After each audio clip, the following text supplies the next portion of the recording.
ফালা তাকুল লাহুমা উফ। আল্লাহ রাব্বুল আলামিন 2 নম্বরে বলেন ফালা তাকুল লাহুমা উফ। এরে সন্তানেরা শুন, 2 নম্বরে আল্লাহ বলেন মা বাবার সাথে ওহ শব্দ ব্যবহার করা যাবে না। মা বাবার সাথে ওহ শব্দ বলা যাবে না রে সন্তান। তোমার মা আমার মা যখন বৃদ্ধ হয়ে যায়, তোমার বাবা আমার বাবা যখন বৃদ্ধ হয়ে যায়, তখন তাদের বিবেক বুদ্ধি সব কিছু অকেজু হয়ে যায়। তারা একটা কথা বারবার বলতে থাকে, তখন বিরক্ত হইয়া তাদের সাথে ওহ শব্দ বলা যাবে না। এমন শব্দ তুমি ব্যবহার করবা না রে সন্তান, যেই শব্দ ব্যবহার করলে মা বাবার অন্তরে কষ্ট চলে আসবে, এমন শব্দ তুমি বিরক্তি হইয়া ব্যবহার করবা না। 3 নম্বরে আল্লাহ রাব্বুল আলামিন বলেন ওয়ালা তানহারহুমা। আল্লাহ রাব্বুল আলামিন বলেন ওয়ালা তানহারহুমা, তাদেরকে ধমক দিবা না। আজকে সমাজের দিকে লক্ষ্য করলে দেখা যায় সন্তান মা বাবাকে শুধু ধমকই নয়, মা বাবাকে গালিগালাজ করে মারধর করে ঘর থেকে বের করে দেয়। আরে সরকার পাড়ার এলাকার যুবক ভাইরা আমার, ও এলাকার সন্তান, আমি তোমাদেরকে অনুরোধ করে বলে যাই, যারা এমন বেয়াদবিমূলক আচরণ মা বাবার সাথে করো, মা বাবাকে গালিগালাজ করো মারধর করো ঘর থেকে বের করে দাও, খবরদার খবরদার মনে রাখবা তুমিও একদিন সন্তানের বাবা হইবা, তুমিও একদিন ছেলের বাপ হইবা। আরে এলাকার যুবক, আমি যে অনুরোধটা তোমাদেরকে করব, মা বাবার সাথে কোনো অবস্থাতে ওহ আহ এই ধরনের কোনো শব্দ ব্যবহার করবা না। যারা এমন বেয়াদবিমূলক আচরণ করো বা করে, তাদেরকে বলি তোমাদের স্মরণ রাখতে হবে, তুমি যেদিন সন্তানের বাপ হইবা, তুমি যেদিন বৃদ্ধ হইবা, তোমার সন্তানেরাও তোমার সাথে এমন আচরণ করবে। এক কিতাবের মধ্যে দেখলাম একজন সন্তান তার বাবাকে মারতে মারতে ঘর থেকে বের করে দিয়েছে, ঘর থেকে বের করে দিয়ে রাস্তায় নিয়ে এসেছে। একটু দূরে যাওয়ার পরে বাবা ডাক দিয়ে বলে, এরে আমার সন্তান, তুই আমারে আর মারিস না, আমি আর সহ্য করতে পারতেছি না। সন্তানরে ডাক দিয়ে বলে, আমার সন্তান শুন, তুই যদি আমাকে মারতে মারতে আরো সামনের দিকে নিয়ে যাও, তাহলে তোমার বিপদ আছে। সন্তানটা ডাক দিয়ে বলে, আব্বা, আমি যদি তোমাকে মারতে মারতে সামনের দিকে নিয়ে যাই, তাহলে আমার কিসের বিপদ? বাপ দুইটা চোখের পানি ছেড়ে ছেড়ে বলে, রে সন্তান, আমিও তোর মতো যুবক যে সময় ছিলাম, আমি আমার বাবাকে মারতে মারতে এই পর্যন্ত এনে দাঁড় করাইছিলাম। রে সন্তান, তুই যদি আমাকে মারতে মারতে আরো সামনের দিকে নিয়ে যাস, তাহলে তুই যখন সন্তানের বাপ হইবি, তুই যখন সন্তানের বাবা হইবি, আর তুই যখন বৃদ্ধ অবস্থায় চলে আসবি, তাহলে তোর সন্তানও তোকে মারতে মারতে ওই পর্যন্ত নিয়ে দাঁড় করাইবি। জোরে বলেন নাউজুবিল্লাহ। আমার ভাইরা, বন্ধুরা আমার, 4 নম্বরে আল্লাহ রাব্বুল আলামিন বলেন, ওয়া কুল্লাহুমা কওলান কারীমা।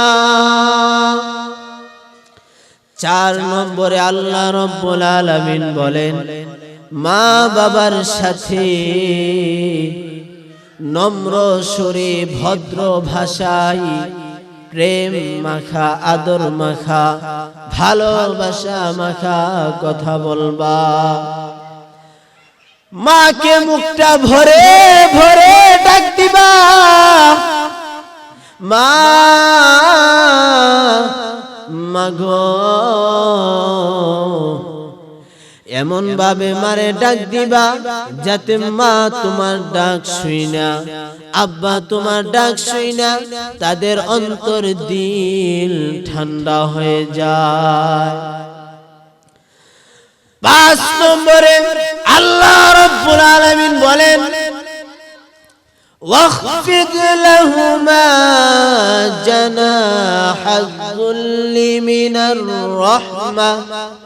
আল্লাহ রাব্বুল আলামিন বলেন, এর সন্তান, তোমরা যে এই নম্রতা আর ভদ্রতা মা বাবার সাথে দেখাইবা, এই নম্রতা আর ভদ্রতা যেন মানুষকে দেখানোর জন্য না হয়, যেন আন্তরিকতার সাথে হয়, যেন ভালোবাসার সাথে হয়, সেদিকে লক্ষ্য রাখতে হবে। শেষে মিনার রহমাতি বলে এই কথাটাই বোঝানো হয়েছে রে সন্তান, যে এই আন্তরিকতার ভালোবাসা যেন আল্লাহর জন্য হয়, যেন মানুষকে দেখানোর জন্য না হয়, ওই দিকে লক্ষ্য রাখতে হবে। 6 নম্বরে আল্লাহ রাব্বুল আলামিন বলেন, ওয়া কুর রাব্বিরহামহুমা কামা রাব্বায়ানি সগীরা। এই সর্বশেষ উপদেশটি দ্বারা এই কথাটাই বোঝানো হয়েছে, এই সর্বশেষ উপদেশটি দ্বারা মা বাবার জন্য দোয়া করতে বলা হয়েছে। মুসলমান মা বাবার জন্য তাদের জীবদ্দশায় যেমন এই রহমতের দোয়া করাটা জায়েজ, ঠিক তেমনি মুসলমান মা বাবার জন্য তাদের ইন্তেকালের পরেও এই রহমতের দোয়া করা জায়েজ। কিন্তু যেই সকল মা, যেই সকল বাবা কুফর অবস্থায় মৃত্যুবরণ করে, তাদের জন্য এই রহমতের দোয়া করা জায়েজ হবে না। আমি এই 6টা নসিহত যে আয়াত আপনাদের সামনে তিলাওয়াত করেছিলাম, এই আয়াতের মধ্যে যে 6টা নসিহত আল্লাহ করেছেন, এই 6টা নসিহত আমি সংক্ষিপ্ত আকারে আপনাদের সামনে পেশ করেছি। এখন যদি কোনো মা, এখন যদি কোনো বাবা চায় যে আমার বার্ধক্যের সময়, আমার বৃদ্ধ অবস্থায় আমার সন্তানেরা আমার সাথে ভালো আচরণ করবে, আমার সাথে ভালো ব্যবহার করবে, তাহলে অবশ্যই অবশ্যই সে যেন তার মা বাবার সাথে ভালো আচরণ করে, সে যেন তার মা বাবার সাথে সৎ ব্যবহার করে, অন্যথায় যেমন কর্ম তেমন ফল ভোগ করতে হবে।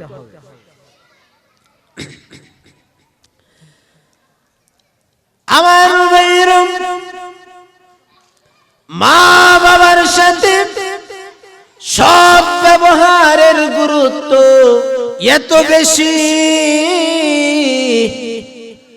এত বেশি আল্লাহর নবী বিশ্ব নবী রহমতে আলম রাহমাতুল লিল আলামিন তিনি বলেন আল্লাহ রাব্বুল আলামিনের সবচেয়ে প্রিয় আমল বর্ণনা করতে গিয়া আল্লাহর নবী বিশ্ব নবী রাহমাতুল লিল আলামিন আমার আল্লাহ রাব্বুল আলামিনের সবচেয়ে বর্ণনা করতে গিয়ে নামাজের পরপরই আমার নবী মা বাবার সাথে সদ্ব্যবহারের কথা উল্লেখ করেছেন। হযরত আব্দুল্লাহ রাদিয়াল্লাহু তাআলা থেকে একটি হাদিস তিনি বর্ণনা করেন। হযরত আব্দুল্লাহ রাদিয়াল্লাহু তাআলা বলেন সাআলতুন নাবিয়্য সাল্লাল্লাহু আলাইহি ওয়াসাল্লাম আইয়ুল আমালি আহাব্বু ইলাল্লাহি আযযা ওয়া জাল্লা قال الصلاة على وقتها قلت ثم أي قال ثم الجهاد في سبيل الله আল্লাহর নবী বিশ্ব নবী রহমতে আলম রাহমাতুল লিল আলামিন হাদিস শরীফের মধ্যে বলেন হযরত আব্দুল্লাহ রাদিয়াল্লাহু তাআলা বর্ণনা করেন তিনি বলেন আমি আল্লাহর নবীকে জিজ্ঞেস করলাম ওগো আল্লাহর নবী আমার আল্লাহ রাব্বুল আলামিনের নিকট সবচেয়ে প্রিয় আমল কি? আল্লাহর নবী গো আল্লাহর কাছে সবচেয়ে প্রিয় ইবাদত কি? আল্লাহর নবী বিশ্ব নবী রাহমাতুল লিল আলামিন আল্লাহর নবী বললেন নামাজ, অর্থাৎ সময় মতো নামাজ আদায় করা। লোকটা আবার ডাক দিয়ে বলে ওগো নবীজি এরপরে কি? আল্লাহর নবী বললেন ক্বালা বিররুল ওয়ালিদাইন। আল্লাহর নবী বললেন মা বাবার সাথে সদ্ব্যবহার করো। প্রশ্নকারী লোকটা আবার বলল ওগো আল্লাহর নবী এরপরে কি? আল্লাহর নবী বললেন আল্লাহর রাস্তায় জিহাদ করা। ইসলামের দৃষ্টিতে আল্লাহ রাব্বুল আলামিনের নিকট সবচেয়ে প্রিয় ইবাদত হচ্ছে নামাজ, আর এই নামাজের পরপরই জিহাদের মতো সর্বজন স্বীকৃত উত্তম ইবাদত হচ্ছে জিহাদ করা। আর এই জিহাদের কথা উল্লেখ না করে হাদিসের মধ্যে মা বাবার সাথে সদ্ব্যবহারের কথা উল্লেখ করায় বোঝা যায় যে মা বাবার সাথে সদ্ব্যবহারের গুরুত্ব কত বেশি এবং আল্লাহ রাব্বুল আলামিনের নিকট কত প্রিয় আমল। ভাইরা আমার, কোরআন এবং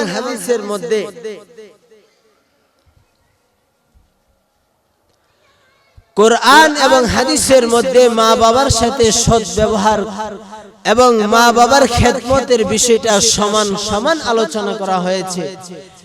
এখানে কারো অধিকার বা হককে ছোট করে দেখার কোনো অবকাশ নাই। মা আর বাবার অধিকার ও হক সমান সমান আলোচনা করা হয়েছে। তবে কোন আয়াতে কোন হাদিসে মায়ের অধিকারটা, মায়ের খেদমতের বিষয়টা একটু বিশেষ গুরুত্ব সহকারে আলোচনা করা হয়েছে। এখন বলতে পারেন যে হুজুর প্রথম সমান ছিল, এখন আবার মা বেশ কম হয়ে গেল কেন? এটা আমার কথা নয়, আল্লাহ রাব্বুল আলামিন কোরআনে বলেন। টাইম শেষ না?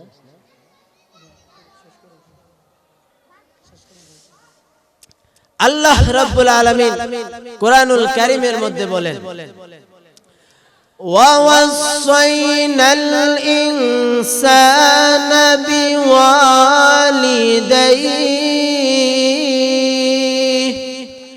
حَمَلَتْهُ أُمُّهُ ওয়াহনান আলা ওয়াহনিন ওয়া ফিসালুহু ফি আমাইনি আনিশকুর লি ওয়া লিওয়ালিদাইক ইলাইয়াল মাসীর।